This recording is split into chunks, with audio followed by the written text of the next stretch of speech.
Took my baseball bat once again and climbed up the stairs. I made myself angry and screamed in the most intimidating voice I could. But before I could turn the light on, I heard the sound of a child giggling in the pitch-black attic. Words cannot describe the feeling of weightlessness, the feeling of my insides dropping inside of my body, the fear that I felt. The word fear is not enough to describe what I felt at that moment. I saw how emotional I was about this, and in a weird sense, I think they believed me. I packed all of my things up with my parents the next day and moved back home. To this day, I'm convinced what I experienced in that house was completely paranormal. Story. Mr.Nightmare. Story 2. Look, she's playing with that right there. Don't.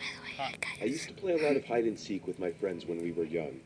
A team version of the game though, so it was a little different.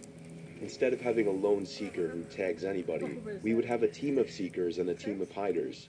And for the hiders to win, they would have to get to a certain checkpoint, and seekers would win if they tagged all the hiders. When we all formed our group on the block around 8 years old, all the way up until we were about 13, each one. There were also 4 other kids right outside the cul-de-sac around our age. We would usually play in the cul-de-sac, since there was, and each of the houses belonged to one of us. The cul-de-sac was right in front of our town's nature preserve park. I have the woods as an added hiding spot. I was 11 years old, play hide and seek on Friday nights, instead of going out to flirt with girls. He had only 6 of us, green blanket outside on his patio, sitting under a couple flower pots. I carefully moved, holding it over my body and crawling over to the bushes near the edge of the woods.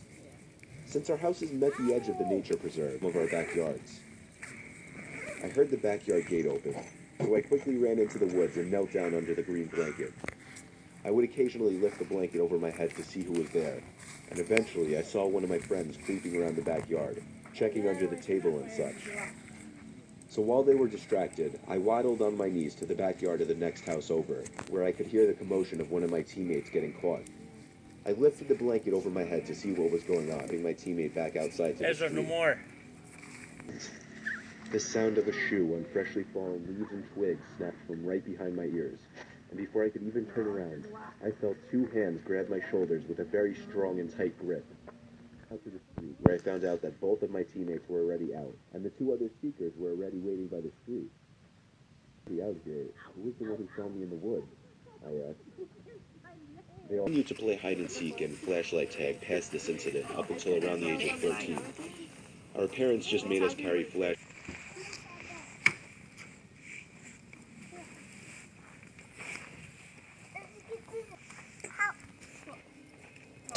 That is all for today. I really hope you guys have a good night. What are you doing? I might post in a few days. Love you. Bye. Adios. The house next door to mine was vacant for the longest time, until one day, a movie truck pulled up in front, and a woman, a kid my age, and a toddler stepped out.